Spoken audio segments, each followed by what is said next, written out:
عزیزو، جناب صدیق اکبر نے ہر موڑ پر تنہائی کے حضور کی ذات سے محبت کی ہے. جو حضور نے کہہ دیا ابو بکر نے کہا ٹھیک ہے، جیسا حکم ہو گیا، باقی ساری کائنات پیچھے. آج جوز ماننے کا ماحول ہے، جوز تھوڑی مان لو تھوڑی چھوڑ دو، تھوڑا کر لو تھوڑا اپنا نفع نقصان سوچ کے چلو. ابو بکر صدیق نے سوچ دی کہ جب غلامی کا تصور آ گیا پھر نفع نقصان بھول جاؤ. پھر یہ دیکھو کہ سامنے کیا، کسی نے سیدنا غوث اعظم جیلانی سے پوچھا کہ حضرت جی آپ کے لاکھوں مرید ہوئے ہیں، مزہ کس بات میں آیا ہے؟ آپ فرمانے لگے لاکھوں چھوڑ دو، اللہ ایک دے دے، دے ابو بکر جیسا دے. لاکھوں چھوڑو، ایک دے دے اللہ، دے ابو بکر جیسا دے. لاکھوں کا کیا کرنا، ایک چاہیے ہونا ابو بکر جیسا چاہیے، جو صدیق اکبر جیسا ہو. جناب ابو بکر صدیق رضی اللہ تعالیٰ عنہ نے اپنا آپ دیکھا ہی نہیں، پھر ساری زندگی رسول پاک کو راضی کرنے میں گزار دی. دوستو، لکیر کا فقیر بن کے وقت گزارنا، لکیر کا فقیر بن کے. آج سوچ ہی بڑی ہے، ہماری عقل اس قدر زیادہ چلتی ہے منفی سائڈ پہ. آپ کسی بندے کو ٹٹول کے دیکھیں، سب سے زیادہ سوچ منفی سائڈ پہ کام کرتی ہے، دماغ تیز چلتا ہے شر کی طرف.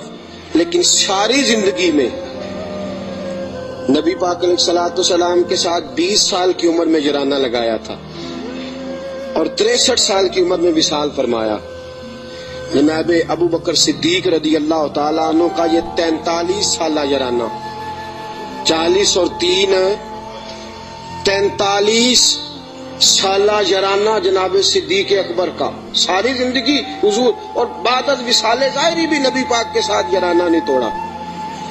ایک دن حضرت عائشہ صدیقہ سے کہنے لگے حضور کے اور حضرت المستدرک صحیح مستدرک میں حضرت عبداللہ ابن عمر موجود تھے. کسی شخص نے کہا کہ ابو بکر صدیق کا وصال بیماری کی وجہ سے ہوا ہے، جاگیے ذرا میری بات سنیے. کسی شخص نے کہا کہ جناب صدیق اکبر کا وصال بیماری کے عالم میں ہوا ہے. جناب سیدنا عبداللہ ابن عمر نے جلال فرمایا تمہیں تمہاری ماں روئے، ابو بکر بیمار ہو کے گیا ہے پر اسے کوئی ظاہری مرض نہیں تھا، وہ نبی پاک کے وصال کو برداشت نہیں کر سکا، اسے حضور کی جدائی کا غم تھا. جنہاں دے دل بر جانی بچھڑن کون روے پھر تھوڑا، سب روگاں دا روگ محمد جس دا نام وچھوڑا. نبی پاک علیہ السلام کی جدائی کا غم لے کے قبر انور میں حضرت عبداللہ ابن عمر کا فرمان. عزیزو، جناب صدیق اکبر نے حضرت عائشہ سے فرمایا بیٹی وہ چارپائی مل سکتی ہے جس پہ حضور نے وصال فرمایا تھا؟ کہا مل سکتی ہے. کہا مجھے بتا سکتی ہو؟ چارپائی آ گئی. حضور اس وقت کس سائیڈ پہ لیٹے ہوئے تھے؟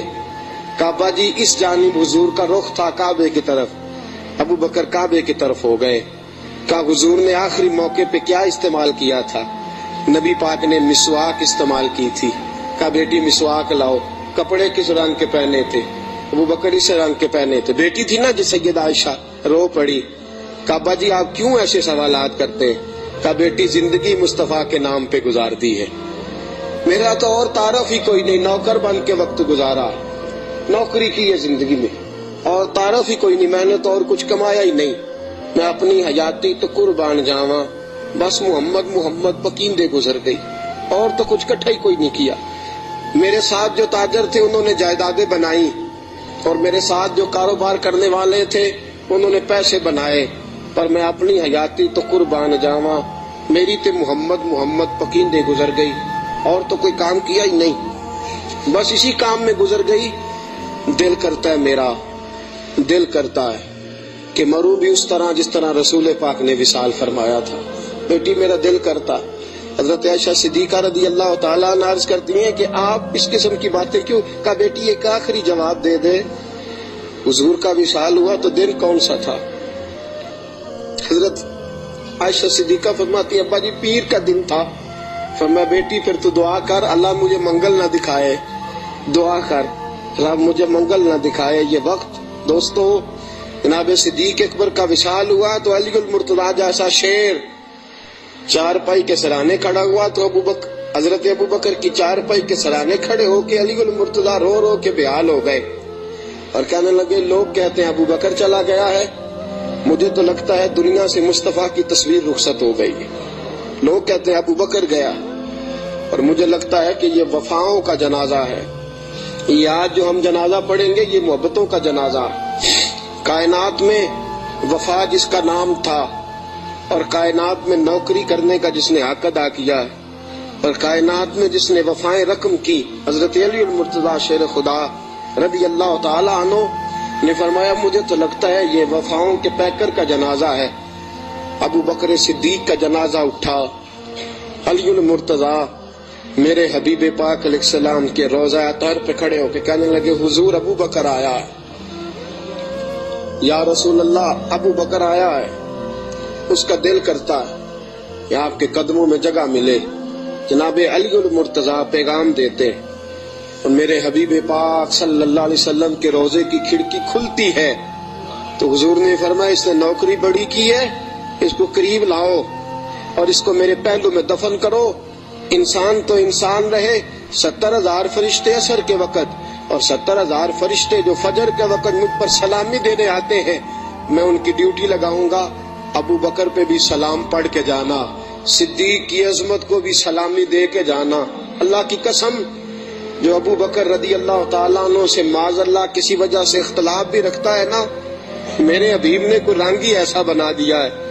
ابو بکر سے معاذ اللہ استغفر اللہ کسی وجہ سے اختلاف بھی رکھتا ہے نا، جب میرے مصطفیٰ کے مواجہ شریف کے سامنے کھڑا ہو کے ہاتھ باندھ کے سر جھکاتا ہے اور حضور پہ سلام پڑھتا ہے تو قسم اللہ کی ابو بکر کی بارگاہ میں خود بخود ہی سر جھک جاتا، خود بخود سر جھک جاتا۔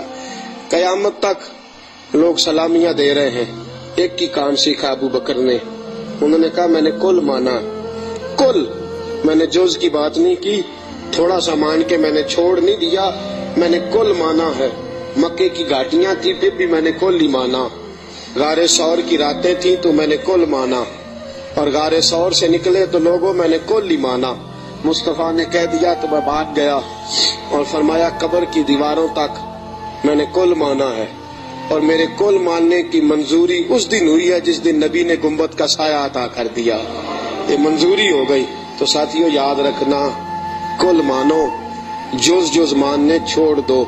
2 گھروں کے مہمان بنو گے کہیں بھوکے نہ رہ جانا، اور 2 کشتیوں کے سوار بنو گے تو کہیں ڈوب نہ جانا۔ آدھے تیتر آدھے بٹیر بن کے وقت گزارو گے تو الجھ جاؤ گے۔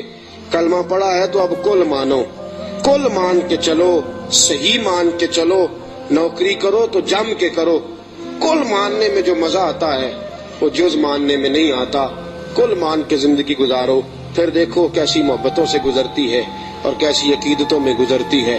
ہمیشہ مدحت خیر الانام میں گزرے، دعا ہے یہ عمر درود و سلام میں گزرے۔ وآخر دعوانا